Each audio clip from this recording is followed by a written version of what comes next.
Tujuan pembelajaran hari ini adalah siswa dapat mengetahui sistem pernapasan pada hewan. Siswa dapat mengetahui contoh jenis hewan, struktur bagan, dan fungsi pada proses sistem pernapasan pada hewan.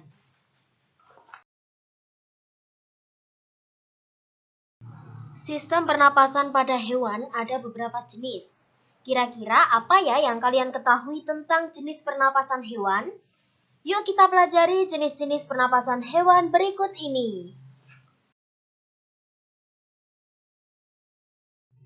Jenis pernapasan hewan yang akan kita pelajari hari ini antara lain mamalia, aves, reptilia, amfibi, pisces, dan cacing. Yang pertama adalah sistem pernapasan pada mamalia. Mamalia adalah jenis hewan yang menyusui anaknya. Ada dua jenis mamalia, yaitu mamalia darat dan mamalia air. Mamalia darat contohnya kambing, sapi, kerbau, dan kuda. Sedangkan mamalia air contohnya paus, duyung, dan lumba-lumba. Perhatikan gambar struktur pernapasan pada kuda berikut ini. Kuda menghirup udara dari hidung menuju ke trakea, kemudian masuk ke paru-paru. Di dalam paru-paru terdapat bronkiolus, vena, arteri, dan alveoli. Yang kedua, sistem pernapasan pada aves. Sistem pernapasan pada aves atau yang lebih dikenal dengan burung. Ya, burung. Coba perhatikan gambar struktur pernapasan pada burung berikut ini. Alat pernapasan burung terdiri dari lubang hidung, batang tenggorok atau trakea, cabang batang tenggorok atau bronkus, dan paru-paru. Burung bernapas dengan sepasang paru-paru. Paru-paru burung terletak di dalam rongga dada. Udara yang mengandung oksigen masuk melalui lubang hidung pada pangkal paru sebelah atas. Selanjutnya, udara masuk ke pembuluh udara yang disebut trakea. Dari trakea, udara sebagian masuk ke paru-paru dan sebagian lagi masuk ke kantong udara. Burung menghirup udara sebanyak-banyaknya saat tidak terbang. Sebaliknya, saat terbang, burung tidak menghirup udara. Udara dihembuskan dari kantong udara ke paru-paru.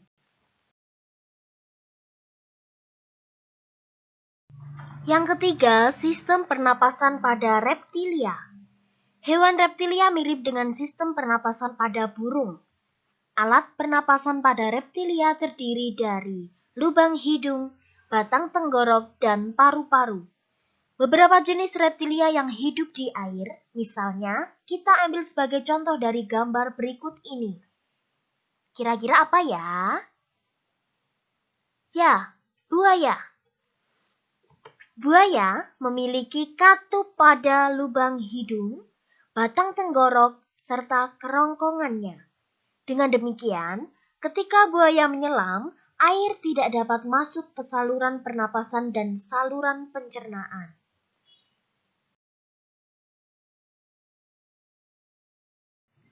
Yang keempat, sistem pernapasan pada amfibi. Hewan amfibi termasuk hewan yang hidup di darat dan di air. Kira-kira hewan apa ya yang termasuk jenis amfibi? Apakah kalian tahu? Ya, benar. Ini adalah hewan katak. Saat masih berupa kecebong, katak hidup di dalam air dan bernapas menggunakan insang. Insang kecebong terletak di luar tubuhnya dan terdiri atas lembaran-lembaran kulit halus mengandung kapiler darah. Setelah berumur 9 hari, kecebong bernapas menggunakan insang dalam. Insang dalam akan menyusut seiring mulai berfungsinya paru-paru dan katak muda pun tumbuh menjadi katak dewasa. Katak dewasa bernapas menggunakan paru-paru dan permukaan kulit. Di dalam paru-paru terdapat banyak gelembung udara yang sangat kecil, berselaput, dan penuh dengan kapiler darah. Di dalam gelembung udara, oksigen diserap dan karbon dioksida dikeluarkan. Selain dengan paru-paru, katak juga bernapas melalui kulit. Permukaan kulit katak selalu basah agar memudahkan penyerapan oksigen dari udara.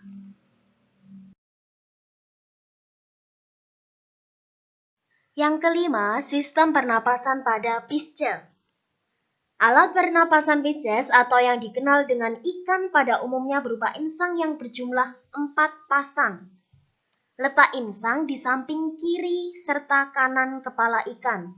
Pada setiap insang memiliki banyak lembaran yang diselubungi oleh jaringan epitel dengan banyak anyaman pembuluh darah kapiler.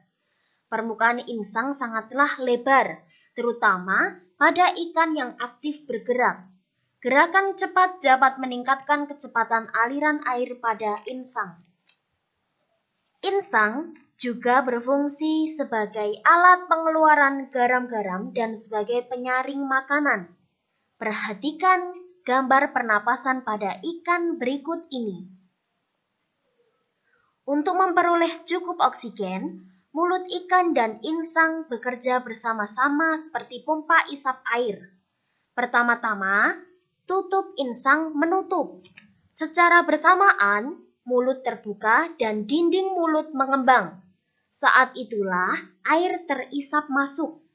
Kedua, rongga mulut menyempit dan mulut menutup.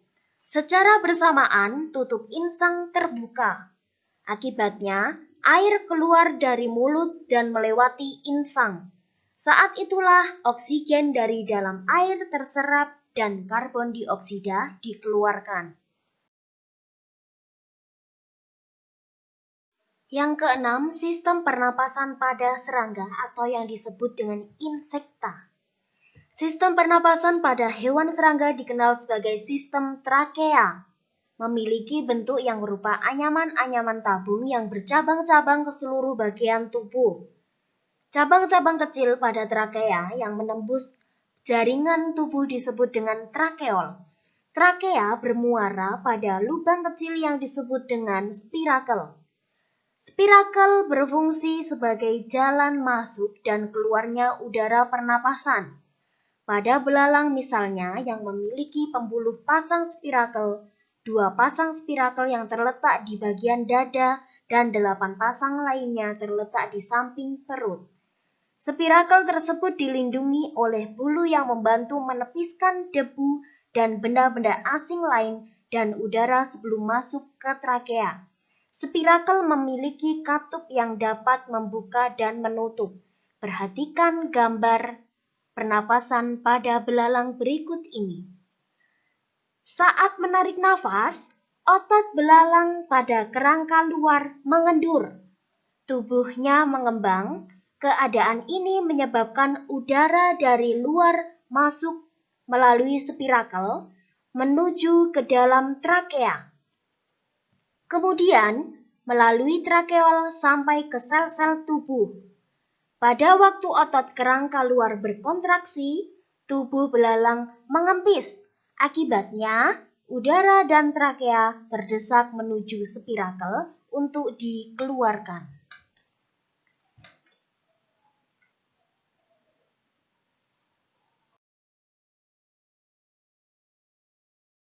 Yang ketujuh, sistem pernapasan pada cacing.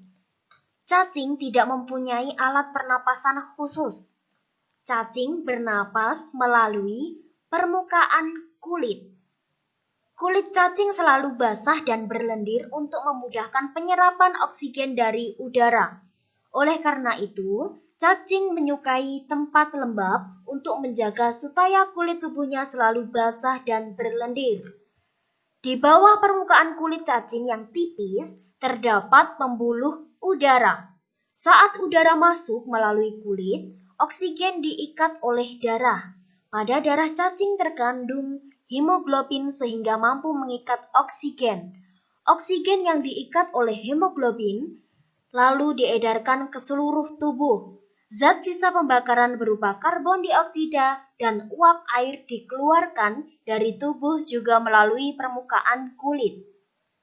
Nah, ternyata kalian sudah mengetahui banyak sekali jenis hewan yang ada di sekitar kita ya.